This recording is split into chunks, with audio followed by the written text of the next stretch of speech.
बहुत स्वागत। आप देख रहे हैं आपका शो कहानी कुर्सी की। मैं हूं सौरभ शर्मा आपके साथ। मैंने आपको बताया नरेंद्र मोदी कह रहे हैं कांग्रेस के पास लड़ाने को 300 सीटें नहीं है, आएंगी कितनी आप खुद अंदाजा लगा लीजिए। काहे को कांग्रेस के लिए अपना वोट खराब करते हैं। राहुल गांधी संविधान की कॉपी लेकर के अपनी सभाओं में जा रहे हैं और कह रहे हैं कि ये संविधान बचाकर रखना है तो वोट करो भाजपा के खिलाफ। तो राजनीति अपने अपने ढर्रे पर अभी चुनाव प्रचार में चल रही है। अभी कुछ दिन है, अभी तीसरे फेज का मतदान होने में। ब्रेक से पहले हमने बात की कि भाई भाजपा अगर तीसरी बार सत्ता में आएगी तो मोदी जी किस किस की राजनीति बंद कर देंगे। हमने यूपी की बात की, बिहार की बात की, ममता बनर्जी की बात हमने की, हमने दक्षिण का भी रुख नहीं किया। दक्षिण में अब किस तरीके से पॉलिटिक्स चेंज होगी उसकी हम लोग आगे बात करेंगे।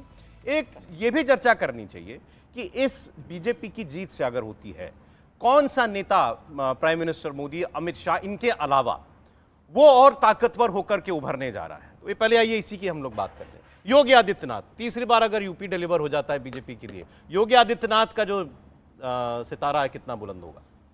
देखिए, अब योगी आदित्यनाथ का सितारा आज भी बहुत बुलंद है। मोदी योगी फिनोमिना की ही बात होती है। मुझे लगता है कि इस चुनाव के बाद उनका कद और बढ़ेगा।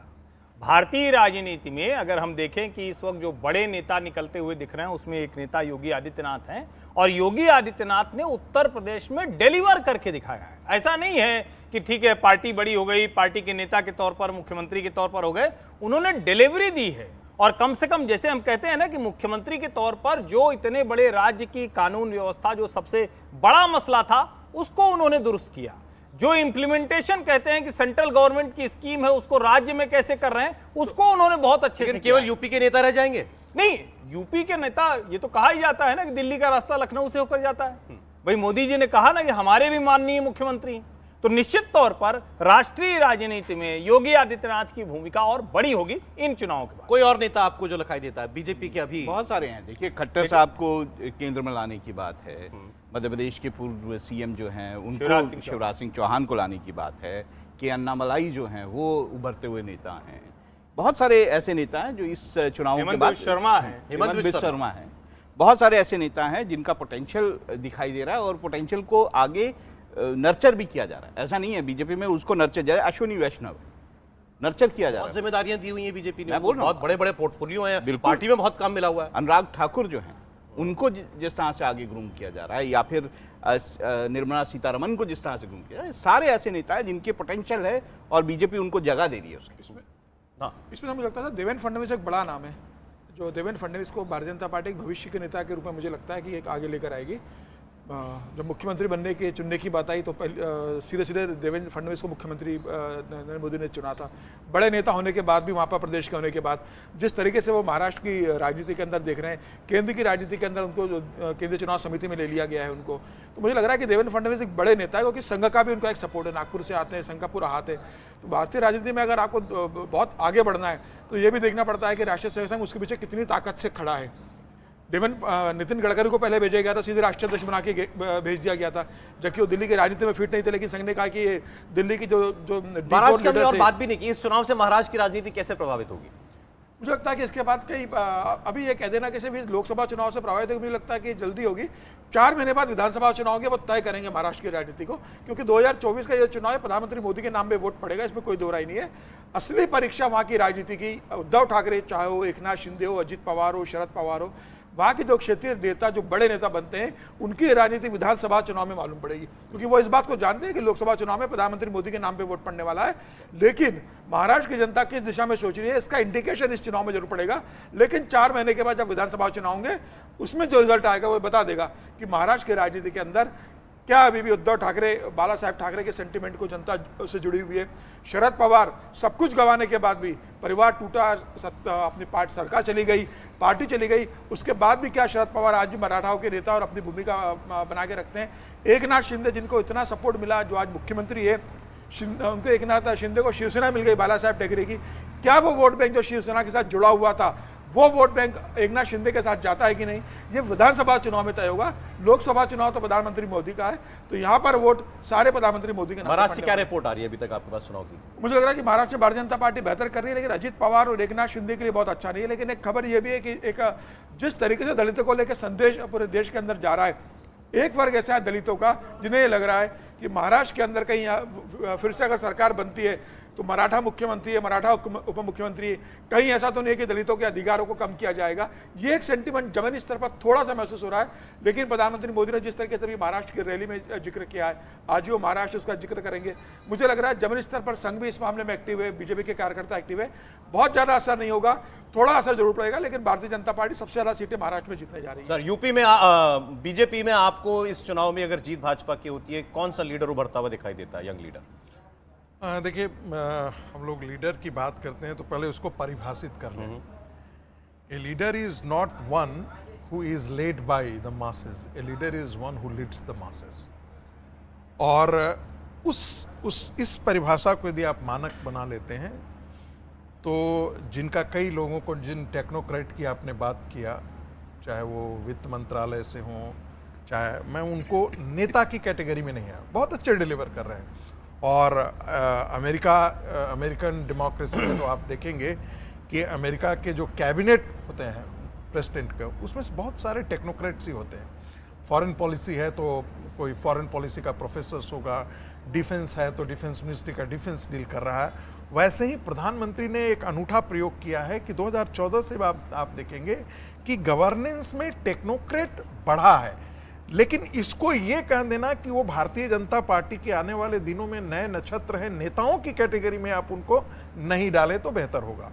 दूसरी बात, देवेंद्र फडणवीस जैसे नेता की हम बात करेंगे या अन्नामलाई जैसे नेता की बात करेंगे तो निश्चित तौर पर ये सब नेता जो हैं वो भारतीय जनता पार्टी के उभरते हुए नक्षत्र, ध्रुव तारा आपको दिखाई देंगे आने वाले दिनों में। जहाँ तक योगी आदित्यनाथ जी का सवाल है, मुझे लगता है कि भारतीय जनता पार्टी चाहेगी कि वो प्रदेश में ही रहें। ऐसा इसलिए कि इस बड़े प्रदेश को आप ये देखिए कि ये यूरोप के 3 कंट्री के बराबर एक अकेला प्रदेश है। कोई उत्तर प्रदेश का मुख्यमंत्री बनना कोई सामान्य बात नहीं है, ये बहुत बड़ी बात है। आप सोच सकते हैं कि 2 महाराष्ट्र एक साथ मिला दें, 2 बिहार मिला दें, तब जाकर के आपकी एक स्टेट ऐसा बन रहा है। तो ऐसे स्टेट को गवर्न करने के लिए मुझे लगता है कि योगी आदित्यनाथ जी का अभी भी प्रदेश की राजनीति में ही उनका स्थान रहेगा। मुझे नहीं लगता है कि वो केंद्रीय राजनीति में स्वयं भी आना पसंद करेंगे और केंद्रीय राजनीति में उनके लिए बहुत बड़ी जगह होगी, मुझे फिलहाल नहीं होता हुआ दिखता है। ये तभी हो सकता है जब वो प्राइम मिनिस्टर के कैंडिडेट के लिए अपने आप को दावेदार घोषित करें, जिसकी मुझे दूर दूर तक कोई संभावना, अभी उसमें काफी वक्त है, कोई दूर दूर तक इसकी कोई संभावना नहीं दिखती है। तो मूल रूप से यदि हम बात करें तो प्रधानमंत्री नरेंद्र मोदी और अमित शाह ये 2 ही ऐसे मुख्य किरदार के तौर पर होंगे जो आने वाले अभी भी 29 तक जो है भारतीय राजनीति को केंद्रीय स्तर पर भी भारतीय जनता पार्टी के अंदर गाइड करेंगे, या उसको नेविगेट करेंगे, आप दिशा निर्देश करेंगे या उसका नेतृत्व करेंगे। ये 2 ही चेहरे मुझे आज के दिन में भी दिखते हैं। कोई तीसरा चेहरा मुझे भारतीय जनता पार्टी से उभरता हुआ ऐसा नहीं दिखता है जो इस राजनीति को उनका स्थान जो है फिलहाल के लिए रिप्लेस कर सके। न तो क्षेत्रीय नेतृत्व से कोई आके निकल करके आता है, न भारतीय जनता पार्टी के केंद्रीय नेतृत्व। ठीक है सर, मैं देखिए, मैं इस बात को थोड़ा मानता नहीं हूँ कि सिर्फ वही नेता होते हैं जो कि जमीन से, मतलब चुनाव मास लीडर्स। हमारे सामने एग्जाम्पल है प्रमोद महाजन का, जो एक ही लोकसभा चुनाव जीते थे। हमारे सामने एग्जाम्पल है अरुण जेटली का, जो मेरे ख्याल से कोई चुनाव नहीं जीते। तो ये कहना कि बड़े नेता सिर्फ वहां से आते हैं, ऐसा नहीं है। ये पोटेंशियल है, कुछ लोगों का स्किल होता है ऑर्गेनाइज करने का। अरुण जेटली वो नेता थे जो एक चुनाव नहीं जीत सकते थे, बहुत बड़े नेता थे, बहुत सम्मान मैं करता हूं, टेक्नोक्रेट थे, वकील थे, बहुत अच्छे वक्ता थे। लेकिन जिसको कहते हैं कि मास लीडरशिप वाली बात, लीडरशिप देने वाली, वो बात तो अरुण जेटली में नहीं थी, आपको मानना पड़ेगा। अमृतसर एक चुनाव लड़ने जाते हैं, वो चुनाव हार जाते हैं। आप पार्टी में 2 तरह के नेता होते हैं, एक वो जो ऑर्गेनाइज करते हैं पार्टी को या ऑर्गेनाइजेशन को ध्यान में रखते हैं या उस तरह की स्ट्रेटजीज बनाते हैं, और दूसरा नेता होता है जो चुनाव लड़ रहे होते हैं या चुनाव से जीत के आ रहे होते हैं लोकसभा वगैरह में। तो इस तरह से अगर हम क्लासीफाई करेंगे तो बहुत सारे नेता बाहर हो जाएंगे। ठीक नहीं, दरअसल देखिए है क्या ना कि जब हम नाम लेते हैं तो पहले की भारतीय जनता पार्टी को थोड़ा अलग तरीके से देखना चाहिए। अरुण जेटली क्या थे? अरुण जेटली ने तय करके उस भूमिका को चुना था। अरुण जेटली ऐसा नहीं है वो छात्र संघ से निकले हुए नेता थे जिस समय देश में, जिसको कहते हैं ना आपातकाल के समय, और जिस समय देश में छात्र संघों की बात होती थी तो JNU, Delhi university, Patna university, Allahabad university और बीएचयू, यही कुल मिला के 4-5 विश्वविद्यालय जहाँ के नेता थे, डीयू के छात्र संघ अध्यक्ष थे, उनको एक दिखा, और जिसको कहते हैं बाद में चूंकि वो एक्सेल कर गए अपनी फील्ड में, एक जो दिल्ली के एलीट क्लब का एक नेता था, उसकी भयानक कमी थी भारतीय जनता पार्टी। एक ऐसा नेता जो वो मैनेजमेंट करता। लेकिन आज क्या भारतीय जनता पार्टी को ऐसे नेता की जरूरत है? नंबर एक। दूसरा ये कि क्या भारतीय जनता पार्टी में अब संगठन में कोई नेता अभी इतना बड़ा हो रहा है? हाँ, दूसरी तरफ अगर देखेंगे तो महामंत्रियों में आप देखें तो सुनील बंसल और विनोद तावड़े वो संगठन के तौर पर ही नेता बड़े हो रहे हैं, आप उनको देख सकते हैं। भूपेंद्र यादव, ठीक है, आप उस तरह से कहेंगे कि बहुत लंबे समय से भारतीय जनता पार्टी से नहीं रहे हो, लेकिन जब वो आए तो वो संगठन से ही आए, संगठन के जरिए वो मंत्रिमंडल में गए और अब वो लोकसभा के जरिए फिर आ रहे हैं। तो मुझे लगता है कई बार पार्टी में जो टॉप लीडरशिप होती है, या जिसको हम कहें कि वैचारिक तौर पर, सांगठनिक तौर पर तय किया जाता है, वो भी तय करते हैं कि कहां कहां किसका प्लेसमेंट होता है, वो दिखता थोड़ी देर से है। तो मुझे लगता है कि वजह क्या ये भी है कि भाई टॉप 2 जो इस वक्त बीजेपी में है, प्राइम मिनिस्टर और होम मिनिस्टर, बहुत सी जिम्मेदारियां तो उन्होंने अपने ऊपर ले रखी हैं। नहीं, बहुत सी जिम्मेदारियां ले रखी हैं, और सच बात यह है कि वो सारा काम वो किसी न किसी को उन्होंने डेलीगेट कर रखा है। लेकिन चूंकि इन दोनों का व्यक्तित्व इतना बड़ा है, मतलब नरेंद्र मोदी का इतना व्यक्तित्व बड़ा है कि उसके बाद अमित शाह का नंबर आता है, और अमित शाह का व्यक्तित्व इतना बड़ा है कि जो अगर कर भी रहा है तो वो दिखेगा नहीं, वो दिखाना नहीं चाहेगा। एक डर भी पार्टी के भीतर, एक डर भी है ना कि ज्यादा हमने अपने आप को दिखाया, पता चला हमारे पत्ता कट गया।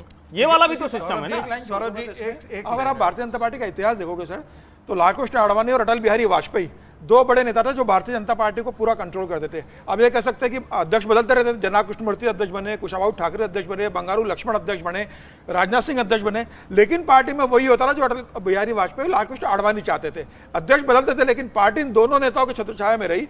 वैसे ही अब भारतीय जनता पार्टी नरेंद्र मोदी और अमित शाह की छत्रछाया में रहेगी। अध्यक्ष चाहे फिर उसके बाद नड्डा जी आ जाए, नड्डा जी की जगह भूपेन्द्र यादव आ जाए, अध्यक्ष बदलते रहेंगे। नरेंद्र मोदी और अमित शाह जब तक भारतीय राजनीति में रहेंगे, भारतीय जनता पार्टी उनके दिशा निर्देशन में ही चलती रहेगी। कैसे तय करेगा वो भी महत्वपूर्ण। मुझे लगता है ये एक बड़ी चीज है, इसको देखना चाहिए। संगठन में जो लोग आते हैं वो मूलतः, जैसे अभी जिक्र हुआ विनोद तावड़े जी हैं या सुनील बंसल जी हैं, आप इन सब लोगों को आप देखेंगे, ये सारे आपको मास लीडर के तौर पर नहीं आपको दिखाई देंगे। ये सब पर्दे के पीछे, लेकिन इन बहुत बड़ी ताकत है ये। यदि जो आप जिसको कहते हैं शतरंज की बाजी पर आप मोहरे बिछाते हैं, तो इनमें सबसे बड़ी भूमिका इन्हीं लोगों की होती है। चाहे वो जो है वो भूपेंद्र यादव हों बिहार की राजनीति को, बिहार के या राजस्थान की राजनीति में या मध्य प्रदेश की राजनीति में, तो ऐसे संगठनकर्ता संगठन के तौर पर एक प्रकार के लीडर हैं। दूसरे हिस्से जो से कहते हैं हम टेक्नोक्रेट, अरुण जेटली जी को हम उसी कैटेगरी में हम लेकर के मानते हैं। वो बहुत अच्छे छात्र संघ के अध्यक्ष थे, मास लीडर के, तो उनको एक बहुत बड़ा अपील था। मैंने वैसा व्यक्तित्व पाना आपके लिए बड़ा मुश्किल है, वैसी कमी आपको पार्टी में हमेशा खलती है। बहुत सारे ऐसे निगोशिएशंस थे जो मुझे ऐसा कई बार लगता है कि यदि अरुण जेटली होते तो मुझे नहीं लगता है कि बिहार की राजनीति में नीतीश कुमार बाहर निकल करके चले जाते। वो एक ऐसे व्यक्ति थे जो संवाद बना करके आपको, कई ऐसे थे, जैसे पहले जो है वो भैरव सिंह शेखावत के लिए होता था, कई विपक्षी लोग थे जिनको वो जोड़ लिया करते थे। तो ये दूसरी कैटेगरी है। और तीसरी कैटेगरी जिसको हम कहते हैं मास लीडर वाली कैटेगरी के बारे में ही हम जिक्र कर रहे थे। एक चीज बोल देता हूँ, ये देखिए, फिर मैं उस बात को बोलूँ। नरेंद्र मोदी कौन सा शुरू से चुनाव लड़ते हुए आए थे? उनको चुनाव लड़ाया गया था ना, जब तय किया पार्टी ने, मुख्यमंत्री बनाने के बाद, मुख्यमंत्री बनाने के बाद चुनाव लड़ाया गया। तो ऐसा नहीं है कि जो है ऐसे ही, देखिए पोटेंशियल हर आदमी का चलिए अच्छा अलग है। अच्छा, एक आप लोगों ने चूंकि इतने नाम लिया इसलिए सवाल मन में आया, जब चुनाव चल रहा है और जब एक चरण दूसरे चरण के बीच में ये जो वक्त अभी है, अभी जब 5-6 दिन अभी हैं, इस वक्त बीजेपी जैसी पार्टी जो है ये क्या कर रही होती है? मुझे लग रहा है इस समय भारतीय जनता पार्टी का पूरा फोकस मतदान बढ़ाने की ओर दिया हुआ है। भारतीय जनता पार्टी ने, अमित शाह लगातार रात को 3 से 4 घंटे इसका फीडबैक ले रहे हैं, जहां मतदान होने वाला है, तीसरे चरण का, चौथे चरण का, 5वें, 6ठे, 7वें चरण तक की वो बात कर रहे हैं, जहां पंजाब में वोटिंग होनी है, जहां वाराणसी में वोटिंग होनी है, वहां पर भी वो जिलाध्यक्षों से बात कर रहे हैं, प्रदेश अध्यक्ष से बात कर रहे हैं कि मतदान का प्रतिशत किसी भी स्थिति में कम नहीं होना चाहिए। 2 फेज हम देख चुके हैं। उनका पूरा ध्यान इस समय मतदान बढ़ाने के ऊपर है, क्योंकि बाकी प्रधानमंत्री मोदी रैलियां कर रहे हैं, जो मैसेज देना है दे रहे हैं, संगठन अपने जमीन पे एक्टिव है, लेकिन अगर मतदान नहीं होगा तो सारा काम तो आखिर में जाके वोटिंग पे ही डिपेंड करता है। पार्टी के जीतने का, ज्यादा वोट लेने का, ज्यादा मार्जिन से जीतने का तभी होगा जब मतदान वोटिंग करेगा। तो पार्टी ने इस समय पूरा फोकस, अपने सारे संगठन महामंत्री उनके इसमें लगे हुए, सारे राष्ट्रीय महासचिव की ड्यूटी लगा दी है, सारे राज्यसभा के सांसदों की ड्यूटी लगा दी है कि सारा वोटिंग परसेंटेज बढ़ाना है। और कई राज्यसभा सांसदों को प्रदर्शन में भेज दिया गया है। दूसरे राज्य में जहां चुनाव हो गए, वहां के संगठन महामंत्री, वहां के मंत्री, वहां के विधायक, वहां के सांसद दूसरे राज्यों में चले गए वोटिंग बढ़ाने के लिए। अब पार्टी का पूरा ध्यान वोटिंग परसेंटेज बढ़ाने के ऊपर है, क्योंकि भारतीय जनता पार्टी जानती है कि वोटिंग बढ़ेगा तो भारतीय जनता पार्टी की जीत की मार्जिन ज्यादा बढ़ेगी। तो ये अभी भी एक चिंता है पार्टी के बिल्कुल सामने। चिंता, और इसमें फोकस कर रही है। ये हर्षवर्धन जी, कोई आपको अभी तक के चुनाव में 2 फेज के बाद तीसरे चरण के लिए प्रचार चल रहा है, कोई अगर कोई थीम नजर आ रही हो इस इलेक्शन की, मोदी के अलावा कोई मुद्दा ऐसा जो हाँ जनता के बीच में पहुंच रहा हो? देखिए, प्रधानमंत्री नरेंद्र मोदी एक बात को लेकर बहुत स्पष्ट हैं। ये चुनाव जाने अनजाने मुस्लिम अपीजमेंट पर चला गया है। अगर आप देखें तो पूरी थीम उधर चली गई। ओके, मेरा ये मानना है कि राहुल गांधी ने कोशिश की थी हिंदू मतों में विभाजन की, जाति आधार पर तुमको दे देंगे, तुमको दे देंगे। उनको था कि हम क्लास आइडेंटिफिकेशन कराएंगे, उसके आधार पर जो क्लास स्ट्रगल की थ्योरी है, जो मार्क्सिस्ट थ्योरी है, उधर चले जाएंगे। नरेंद्र मोदी ने इस चुनाव को फिर से, और इसीलिए वो हिस्टोरिकल डेटा बोलते हैं, एविडेंस बोलते हैं कि 1961 की नेहरू जी की चिट्ठी, इंदिरा जी कैसे बात करती थी, किस तरह से जो मुस्लिम अपीजमेंट है तो उसको लेकर कैसे रिलीजन के आधार पर नहीं होना चाहिए, संविधान सभा में बहस हुई लेकिन कांग्रेस ने कर दिया। किस तरह से उनको आप योजनाओं में उस तरह से लाभ नहीं देते हैं लेकिन प्रतीकों के तौर पर आप उनको आगे बढ़ाते हैं। तो जो मुस्लिम अपीजमेंट और संविधान को किस तरह से सम्मान करना है, जिसको बार बार हम कहते हैं कि नरेंद्र मोदी की, तो मैं इस चुनाव की कोर थीम के तौर पर इसको देखता हूं। चलिए एक ब्रेक ले रहे हैं और कहानी कुर्सी की में आगे हम बात करने जा रहे हैं एक ऐसे आदमी की जिसको जनता ने सांसद भी बना दिया, लेकिन वो अंदर से क्या वैशीपना उसके अंदर था। बात कर रहा हूं जेडीएस के एमपी की, रेवन्ना की, जो कि एचडी देवेगौड़ा पूर्व प्रधानमंत्री का बेटा है। उसको लेकर के जो जो बातें अब सामने आ रही हैं, इसने किस किस महिला का शोषण नहीं किया, सैकड़ों की तादाद में, कुछ लोगों का कहना है कि हजारों की तादाद में, लेकिन सैकड़ों की तादाद में महिलाओं को इसने जो है प्रताड़ित किया है। अब वो वीडियो सामने आ चुके हैं, वो आदमी फरार है खुद। अब सवाल ये है कि आखिर इसको पहले किसी ने पकड़ा क्यों नहीं। बीजेपी और कांग्रेस दोनों एक दूसरे पर इल्जाम लगा रही हैं, लेकिन इसमें ज्यादा गुनहगार कौन है, इसका जिम्मेदार कौन है, इसकी बात हम करेंगे। छोटा सा ब्रेक, देखते रहिए कहानी।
आप देख रहे हैं कहानी कुर्सी की। और अब एक सवाल, हासन कर्नाटक का सांसद प्रज्वल रेवन्ना कहां है, जो इस बार भी चुनाव लड़ रहा है? एचडी देवेगौड़ा का बेटा, रेवन्ना का बेटा प्रज्वल रेवन्ना, जिसने न जाने कितनी महिलाओं का, लड़कियों का शोषण किया, उनकी वीडियो फिल्म बनाई, और वो जब लीक हो गई तो ये देश छोड़कर जर्मनी भाग गया। अब सवाल उठ रहा है कि आखिर इसको भागने किसने दिया?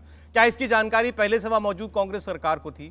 बीजेपी के नेता ने ये आरोप पहले भी लगाए थे, तो फिर आखिर पार्टी ने अपना ताल्लुक इससे पहले क्यों नहीं तोड़ा? बीजेपी ने इस जेडीएस से ताल्लुक क्यों नहीं तोड़ा? अब दबाव बन रहा है कि आप अपने आप को जेडीएस से अलग कीजिए। जेडीएस की तरफ से परिवार ने ये कह दिया, एचडी कुमारस्वामी ये कह रहे हैं कि हमारा इन लोगों से कोई नेता ही नहीं, उनके सगे भाई का बेटा है ये, लेकिन वो कह रहे हैं कि हम केवल 4 लोग हैं, यानी मैं, मेरी पत्नी और मेरे माता पिता, हम लोग एक साथ रहते हैं, इन लोगों से हमारा कोई ताल्लुक नहीं। तो उन्होंने भी पल्ला झाड़ दिया।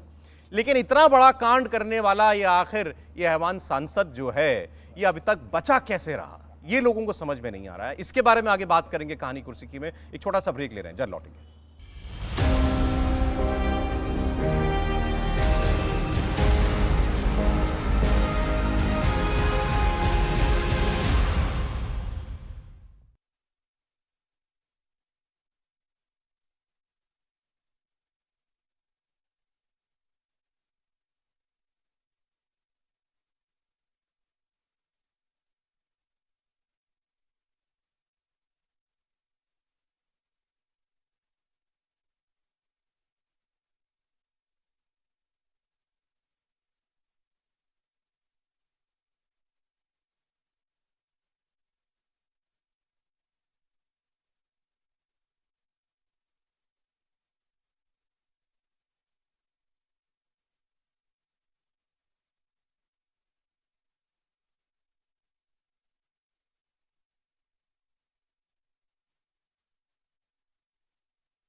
प्रज्वल रेवन्ना ने उन्होंने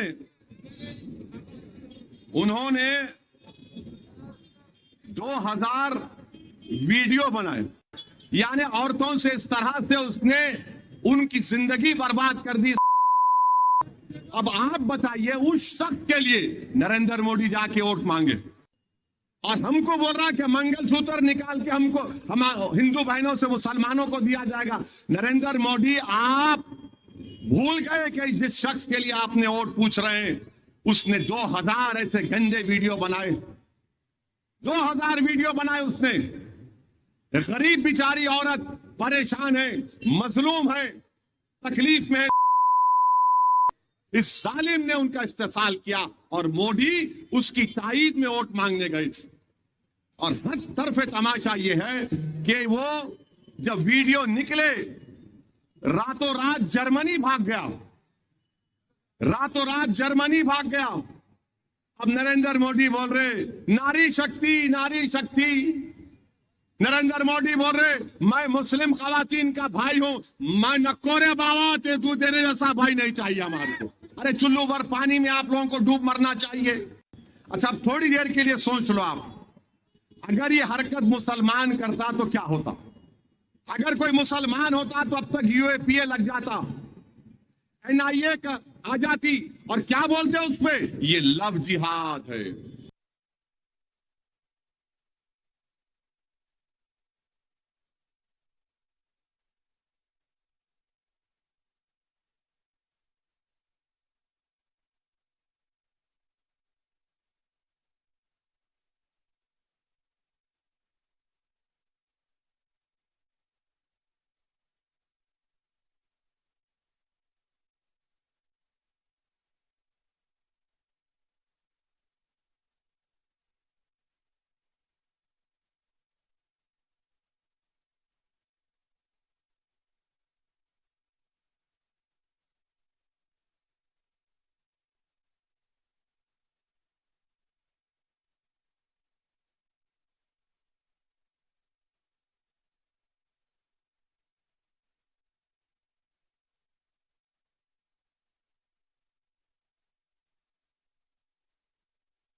स्वागत, आप देख रहे हैं कहानी कुर्सी की। अब बात करते हैं प्रज्वल रेवन्ना की।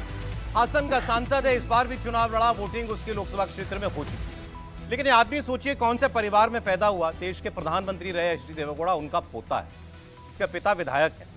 और ये काम क्या कर रहा था, इसने हजारों लड़कियों का शोषण किया, उसके वीडियो बनाए और वो वीडियो स्टोर करके रखता था। अब वो वीडियो बाहर आ गए सारे के सारे। अब सवाल 2-3 इसमें ये है, क्या बीजेपी को इसके चरित्र के बारे में मालूम था, फिर भी बीजेपी ने जेडीएस के साथ कोलिशन किया और इसके लिए प्रचार भी करवाया गया सबसे। प्रधानमंत्री भी कर्नाटक में जाकर प्रचार कर रहे थे। क्या पार्टी को ये मालूम था? ये कहने के पीछे वजह एक है कि पार्टी के एक नेता ने अपने कर्नाटक प्रदेश अध्यक्ष को चिट्ठी लिख करके इस व्यक्ति के चरित्र से आगाह किया था। एक बात, क्या इसके बारे में कांग्रेस की जो वहां सरकार है उनमें से किसी को नहीं मालूम था? क्योंकि ये अब कुछ लोगों ने कहना शुरू किया कि वो जो पेन ड्राइव लीक हुई है, दरअसल इसकी, वो पेन ड्राइव तो बड़ी पर्सनल चीज है और वो ऐसा आदमी जो ये काम करता होगा बड़ा उसको बचा करके रखता होगा। कुछ लोग कह रहे हैं कि उसके लिए काम करने वाले किसी आदमी ने, शायद किसी ड्राइवर ने, जब नौकरी छोड़ी तो उसके हाथ किसी तरह पेन ड्राइव लग गए। अब उसने भी इसको जरूर कहीं ना कहीं ऊपर बैठे हुए लोगों तक पहुंचाया होगा। तो अब उंगलियां उठ रही हैं कि इस सरकार में शामिल लोगों के पास क्या पहले से ये वीडियोस थे और तब इस पर कोई कार्रवाई नहीं की गई। क्योंकि बड़े रसूखदार परिवार से आता है तो वहां जो ऊपर टॉप लेवल पर सब नेता जो मिले हुए थे, इसको बचाने का काम किसी में से, किसी कांग्रेस सरकार में शामिल किसी बड़े नेता ने किया, ये सवाल भी पूछा जा रहा है। अच्छा, बीजेपी से ये सवाल आज सीधे गृहमंत्री अमित शाह से प्रेस कॉन्फ्रेंस में पूछ लिया गया और उन्होंने भी इसका सीधा सीधा जवाब दिया। उन्होंने कहा कि अब जांच हो, जो भी कार्रवाई हो हमको पूरी तरीके से स्वीकार है, ये राजनीति का मुद्दा नहीं होना चाहिए। अगर किसी व्यक्ति ने कोई गुनाह किया है तो उस पर कार्रवाई। प्रियंका गांधी वाड्रा इसको मुद्दा बना रही हैं कि सोचिए एक ऐसा आदमी जिसने महिलाओं की इज्जत के साथ खिलवाड़ किया, वो भारतीय जनता पार्टी का सहयोगी है, उनका प्रत्याशी है। ओवैसी साहब तो इसको सीधे सीधे मुसलमान के ऊपर ले गए। असदुद्दीन ओवैसी ने कहा कि जरा सोचो अगर ये आदमी मुसलमान होता तो क्या क्या नहीं कहा गया होता। सीधे इसको लव जिहाद नाम दे दिया गया होता और चुल्लू भर पानी में डूब मरने वाली ये बात है भारतीय जनता पार्टी के लिए। मैं तीनों बयान आपको सुना रहा हूं। गृहमंत्री अमित शाह ने इसका क्या जवाब दिया है, प्रियंका गांधी ने कैसे इसको राजनीतिक मुद्दा बनाया और मुसलमानों से कैसे जोड़ा असदुद्दीन ओवैसी ने।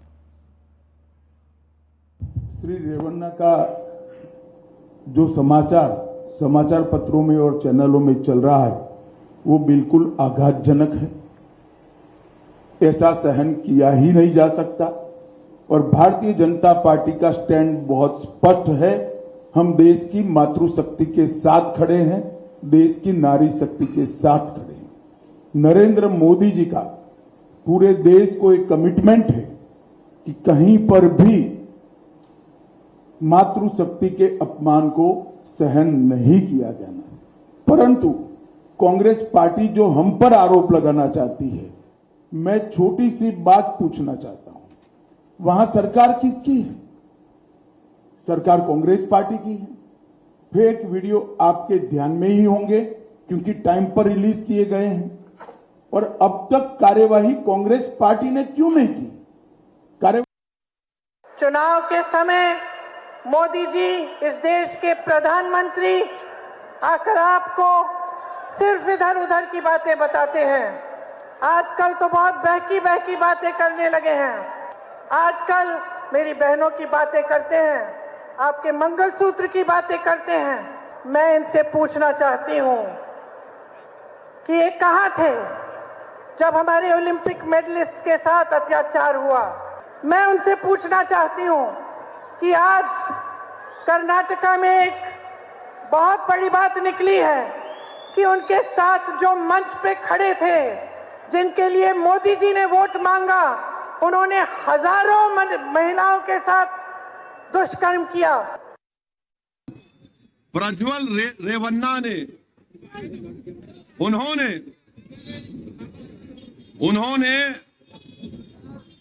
2000 वीडियो बनाए, यानी औरतों से इस तरह से उसने उनकी जिंदगी बर्बाद कर दी। अब आप बताइए, उस शख्स के लिए नरेंद्र मोदी जाके वोट मांगे और हमको बोल रहा कि मंगलसूत्र निकाल के हमको, हम हिंदू बहनों से मुसलमानों को दिया जाएगा। नरेंद्र मोदी, आप भूल गए कि जिस शख्स के लिए आपने वोट पूछ रहे हैं उसने 2000 ऐसे गंदे वीडियो बनाए, 2000 वीडियो बनाए उसने। गरीब बेचारी औरत परेशान है, मजलूम है, तकलीफ में है, इस जालिम ने उनका इस्तेसाल किया और मोदी उसकी ताईद में वोट मांगने गए थे। और हर तरफ तमाशा यह है कि वो जब वीडियो निकले रातों रात जर्मनी भाग गया, रातों रात जर्मनी भाग गया। अब नरेंद्र मोदी बोल रहे नारी शक्ति, नारी शक्ति। नरेंद्र मोदी बोल रहे मैं मुस्लिम खवातीन का भाई हूं, मैं नकोरे बाबा तू तेरे जैसा भाई नहीं चाहिए हमारे को। अरे चुल्लू भर पानी में आप लोगों को डूब मरना चाहिए। अच्छा, अब थोड़ी देर के लिए सोच लो आप, अगर ये हरकत मुसलमान करता तो क्या होता? अगर कोई मुसलमान होता तो अब तक यूएपीए लग जाता, एनआईए का आ जाती, और क्या बोलते हैं उसमें, ये लव जिहाद है। तो आपने देखा हर आदमी इसको अपनी अपनी राजनीति के लिए इस्तेमाल कर रहा है, लेकिन सवाल तो यह है कि यह आदमी भागा कैसे प्रज्वल रेवन्ना? बताइए कौन जिम्मेदार हर्षवर्धन जी इसके लिए? देखिए सौरभ जी, सबसे पहले तो ये कि इतना नीच कर्म है, ये इतना पाप कर्म है कि इस पर कोई भी शब्द, कोई भी बातचीत, कोई भी विश्लेषण वो छोटा पड़ेगा। और अगर देश के पूर्व प्रधानमंत्री का पोता एक राज्य के, वो भी बहुत विकसित राज्य के मुख्यमंत्री का, पूर्व मुख्यमंत्री का भतीजा, और इनके पिता भी विधायक हैं, उनके ऊपर भी आरोप। अब अगर ये कुछ हो रहा है तो पहले तो कर्नाटक की जनता को सोचना चाहिए कि ये जब 28 में से सिर्फ एक सीट जेडीएस जीती थी कांग्रेस के साथ मिलकर, तो ये जीता था, तो ये जीता था। जो मैं खबरों में पढ़ पाया और जो थोड़ी बहुत वहां बातचीत हुई, उससे जो समझ में आया कि भारतीय जनता पार्टी के नेताओं ने दिसंबर में इस बात को अपने शीर्ष नेतृत्व को बताया। हालांकि वो ये कहते हैं कि जो कर्नाटक के प्रदेश अध्यक्ष हैं उनको ये जानकारी दी गई, और उसके बाद ये जानकारी जब ऊपर दी गई तो देवगौड़ा जी से कहा गया कि इसको मत लड़ाइए। उन्होंने कहा ये 2019 से 22 के बीच की चीजें हैं, अब ऐसा नहीं है, ये कांग्रेस की एक साजिश है, ये जानबूझकर हमारा आपका गठजोड़ तोड़ने की कोशिश है। ये वो पृष्ठभूमि है जो दर्शकों को जानना चाहिए। यानी 2019 से 22 जब कांग्रेस और जनता दल सेकुलर एक साथ थे, जेडीएस और सिद्धारमैया जी बाकायदा इन्हीं प्रज्वल रेवन्ना को आज जो उस वक्त महान बना रहे थे, और अभी प्रधानमंत्री हासन में बोल के आए कि इसको दिया गया हर वोट मुझे मिलेगा। अभी प्रधानमंत्री नरेंद्र मोदी उसका प्रचार करके आए। अब यहां सवाल गंभीर खड़ा होता है, शेख शाहजहां को तो तृणमूल कांग्रेस की सरकार बचा रही थी, सुप्रीम कोर्ट तक चली गई, तो वहां तो साफ समझ में आता है कनेक्शन। आप संदेश खाली से जोड़ रहे हैं? संदेश खाली का नहीं जोड़ नहीं रहा हूं, मैं बता रहा हूं, दो पैरेलल बता रहा हूं आप कि एक जगह पूरी सरकार लगी हुई है, शेख शाहजहां, उसके बाद हाई कोर्ट, सुप्रीम कोर्ट, अंत में वो बचता नहीं, जेल जाता है, और एक जगह वो राज्य से निकलकर भाग जाता है। जबकि न तो जेडीएस के साथ कांग्रेस का कोई समझौता है, तो क्या सरकार में बैठे कुछ लोगों पर इतना उसका दबाव है देवगौड़ा परिवार का, रेवन्ना परिवार का, कि उसको भगा देते हैं? और मैं ये मानता हूं कि भारतीय जनता पार्टी की तरफ से भले अमित शाह ने स्पष्टता की और साफ साफ कहा कि इसके ऊपर कड़ी से कड़ी कार्रवाई होनी चाहिए, मेरा यह मानना है कि खुद भारतीय जनता पार्टी को कहना चाहिए। हालांकि मैं इस सब के बीच में बता दूं कि अभी जेडीएस की तरफ से उसको निलंबित कर दिया गया, पार्टी से उसको निलंबित कर दिया गया, एचडी कुमार स्वामी ने अभी बताया। लेकिन मेरा यह मानना है कि ऐसे नीच कर्म करने वाले व्यक्ति को किसी भी तरह से भारतीय जनता पार्टी को अपने साथ नहीं रखना चाहिए। भले प्रियंका गांधी वाड्रा, शेख शाहजहां संदेश खाली पर इसलिए नहीं बोलती हैं कि कहीं भारतीय जनता पार्टी को लाभ नहीं हो जाए, भारतीय जनता पार्टी को कम से कम ऐसे मामलों में बहुत ऊंचा मानक रखना चाहिए। कांग्रेस का कोई मानक नहीं है, अगर होता तो ये जो प्रियंका आज इतनी नाराज हैं, ये जो राहुल आज इतने नाराज हैं, उस पर संदेश खाली के समय शेख शाहजहां पर भी नाराज होते, जिस पर सुप्रीम कोर्ट की टिप्पणी आ चुकी है, जिस पर सुप्रीम कोर्ट ने कहा कि किसी इंडिविजुअल को कोई सरकार आज तक नहीं। प्रियंका अगर इस पर रेवन्ना पर बोल रही है तो संदेश खाली और शेख शाहजहां पर भी बोलना चाहिए था। मैं कह रहा हूं उस पर किसी भी पार्टी को, किसी भी पत्रकार को, किसी भी व्यक्ति को, मैंने किसी बड़े पत्रकार को सुना, उन्होंने कहा कि चूंकि मुख्यधारा के टीवी चैनल संदेश खाली का मुद्दा उठा रहे हैं, इसका मतलब कि भाजपा। देखिए एक बात तो बिल्कुल साफ है, ऐसे मामलों में कैसे आप पार्टी की बात कर सकते हैं? जो भी हो, ये बात कर्नाटक में कोई ढकी छुपी बात नहीं थी, अब ये तो बिल्कुल क्लियर है। बीजेपी का नेता अगर बीजेपी के नेतृत्व को आगाह करा रहा है तो उसको पता था, उसको पता था तो बहुत से लोगों को पता था, इसका मतलब सरकार में बैठे लोगों को भी पता था। तो बीजेपी ने एक किस्म से इसको नजरअंदाज किया, ये भी साफ पता चल रहा है। और अब नाम नहीं ले सकते क्योंकि ये पुख्ता तौर पर कुछ सामने नहीं आया है, लेकिन ये कहा जा रहा है कि सरकार, कांग्रेस की सरकार में बिल्कुल टॉप पर बैठे लोगों को भी इसके बारे में पता था, जिस और अमित शाह इशारा कर रहे हैं कि आपकी ये कहीं तो थी ना पेन ड्राइव, अभी इसको मौके पर रिलीज किया गया है। कुमार स्वामी भी कह रहे हैं कि ये उसका निजी मसला है, लेकिन जो कानून व्यवस्था का मसला है उसको सरकार पकड़े, और अभी हमारी छवि खराब। भाई तो छवि हुई वाला तो इन नेताओं की इसमें तो पूरे परिवार की राजनीति बंद हो जानी चाहिए। मुझे समझ ही नहीं आता कि इतनी छवि का क्या है, जिसकी छवि बची होती वो इस तरह की बात कर रहा है। लेकिन मेरा ये मानना है कि इस व्यक्ति को, और मैं तो कहता हूं, कुछ एक्स्ट्राऑर्डिनरी फैसला लेना चाहिए। क्या हासन में ऐसे व्यक्ति को चुनाव लड़ने के लिए चुनाव आयोग प्रतिबंधित नहीं कर सकता है? क्या हम लोग मॉडल कोड ऑफ कंडक्ट की बात करते हैं? इतने चरित्रहीन व्यक्ति को इतना तो आपने खराब कर्म बड़ी करने बात वाले उठा को, दी, हो सकता है आदमी जीत जाए। ये होना चाहिए। ये तो सांसद देश के बन के आ पार्लियामेंट में जाएगा, बैठेगा। ये सांसद बन के आ जाएगा तो देश के लोकतंत्र पर एक कितना बड़ा धब्बा होगा। इसको बिल्कुल हटाया जाना चाहिए। अमित शाह पूछ रहे हैं कांग्रेस से, बताओ इस पर कार्रवाई क्यों नहीं की। प्रियंका गांधी पूछ रही है भाजपा से, बताओ इसके लिए प्रचार क्यों किया।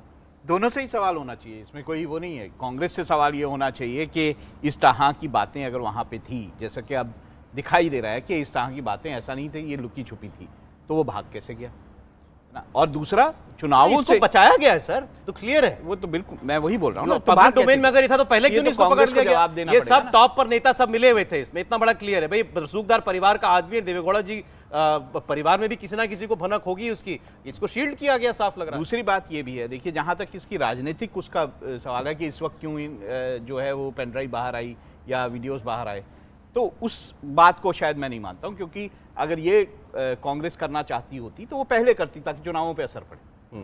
तो मुझे लगता है कि कांग्रेस वहां गिल्टी आती है। नहीं सर, ये जहां भी तो पे ट्रैवल, भाग गया। आपने तो इतनी दुनिया देखी सर, इतनी रिपोर्टिंग की, ये चीजें ट्रैवल कैसे करती हैं भाई। अब कहीं मैंने पढ़ा कि वो उसका ड्राइवर था, उसके ड्राइवर ने वो पेन ड्राइव हासिल कर ली किसी तरीके से। अब ड्राइवर के तो काम की नहीं है ना, ड्राइवर ने पहुंचाई होगी कहीं ना कहीं वो पेन ड्राइव, बिल्कुल होते होते होते आज बाहर आई है। देखिए, ऐसा है ना, ड्राइवर की बात तो तब आती है, यहाँ पे तो ये भी बात आ रही है ना कि दिसंबर में बीजेपी के नेता के एक नेता ने लेटर बोला। लिखते हैं, वो लेटर भी सर्कुलेशन में, वो लेटर लिखते हैं अपने नेतृत्व को।